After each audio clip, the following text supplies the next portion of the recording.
So sitting down and doing videos, live feeds, just coming on and answering questions or talking about things I'm feeling is honestly on my list for next year, but I am being inspired and guided and quite honestly pushed to sit down and just hit record and start. I do know that spirit has a tendency of pushing me into the uncomfortable, so I do feel that this is their way of just having me start getting the first one done and hopefully relaxing into the energy so that I can become just a pure and clear channel for inspiration or just to discuss clearly things that I'm thinking or things that I would like to say. I do know that I wanted to come on. The first thing I did online and video wise would be about just acknowledging and expanding our spirit and our power. I do feel that there's not enough emphasis on our spirit and the idea and the concept of building our power in terms of working with spirit and just understanding that we are all spirit having a human experience for this short period of time here on earth, but in essence, we are all spiritual beings from another realm that have come here to learn, to grow, to love, to understand. So I think the more we just can acknowledge our spirit, the brighter we can expand and build our light and burn bright. And the brighter we can be and the bigger we can make our light as a beacon in the dark, I do feel like we attract the spirit world, and I do think they seek us out as they see us as powerful beings, perfect in every way. But I do feel that it is our job to expand our power and understand our power and to step into the realm of being powerful is so important for spirit communication. I often sort of laugh when I see readings and the medium will say, oh, the spirit, it's so faint, I can hardly hear, they're pulling away, the link isn't strong enough, and they sort of immediately put the blame on spirit, when I really do feel in most cases it's really because the medium is just not in their power or their power is weakening. And if they would just take a moment, recollect themselves, and step back in the power and then relink, I do think the communication would flow a lot easier. The beginning of my understanding of building the power comes from the exercise building your power and sitting in your power, which, upon researching, I realized was given to us by an amazing medium who is now passed, named Glyn Edwards, and he was given it through the through from the spirit world through the transcommunication of Mark Webb, which I just loved. That really hooked me right there when I realized that this exercise given to us by spirit to us to help us expand and build our power.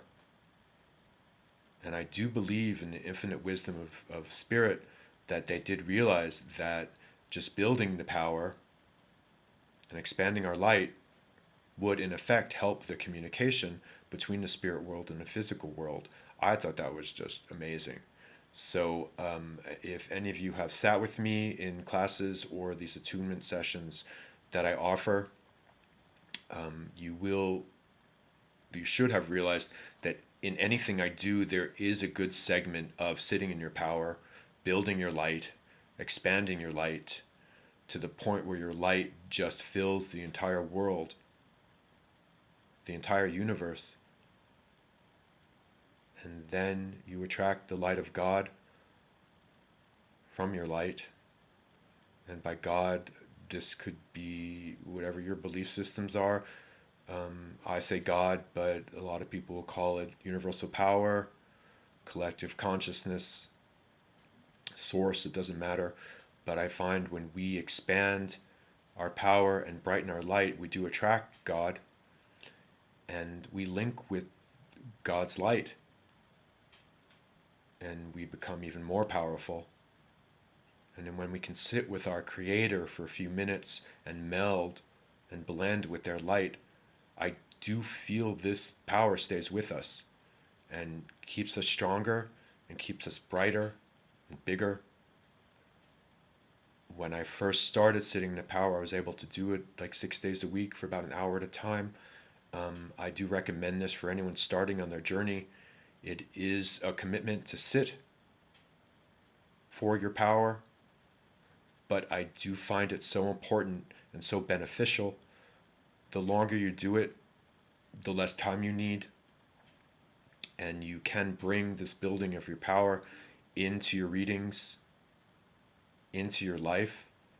And like I said before, if you're doing a reading and the information is faint or confusing, spirit world does not confuse, and they do not send mixed messages. I do feel it's so important, if you're not fully understanding or getting the link and the information correctly, just that simple act of stepping back and in your mind just reconnecting and building your power, you'll see the link will improve and the information will flow. Yeah, I mean, this is really it for the beginnings of mediumship and anything you'll do in the spiritual realm of work, healing, any sort of light work, I feel. Just building and expanding your power and understanding that we are responsible for building our power and we have to protect our power is a very important piece, I believe, in the stages of development. And if any of you think there's an end to the development, there's not. This development and this unfoldment path is a constant learning experience. You should never stop learning. You should never stop reading, taking classes. Obviously, you need to be careful who you choose as teachers. I will say from my experience, I've had amazing teachers, and I've had the honor to work with some of the best mediums out there, and also teachers. Just because you're a medium doesn't make you a good teacher. But on the other side of it, if you get a bad teacher, for you, this can derail you for a long time. And I've seen it and I've experienced it. So please just let your power be your guide, and you will be guided into the right place, to the right people, to the right material to read, to watch. But I do feel this is all interconnected to your power and keeping your light bright and strong. And you will be guided correctly. Sometimes you will be guided into learning experiences, which might not be pleasant, but are necessary. But you will learn, you will see that the more you expand and build your power, you'll know which way to go. And you'll know what's right for you and what's not right for you. And what's not right for you, that's your choice. You have the right to go the way you want to go.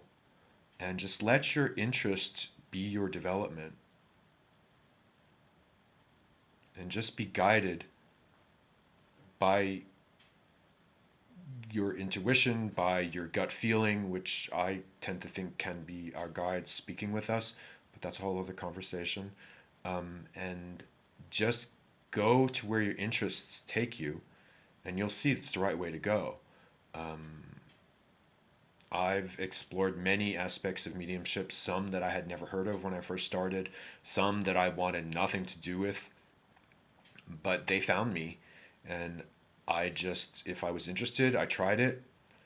If it kept being thrown in front of my path a few times, I said, okay, let me just see. I don't have to like it, but let me at least learn what it is before I choose to judge it. And most times I've loved what I've learned, and it's just added to my knowledge, and I do believe my power. So to loop this all back, please start with your power, and please start with honoring your spirit. For your spirit will never guide you in the wrong way. And sometimes just having the faith and being able to surrender to your spirit, to the spirit world, and just really feel like you're taking their hand and let spirit guide you. And they will take you to where you need to go, and they will take you to what you need to learn, and they will put lessons in front of you. And then once these lessons are complete, you'll get a whole new layer of lessons. But I think that's the beauty of development, is there is no end, and there's always something to learn, and there are always different opinions to hear. And just try to remain open, but always remember to stay true to your spirit and your soul. And yeah, just sit in your power, sit in your power, sit in your power. Long story made short.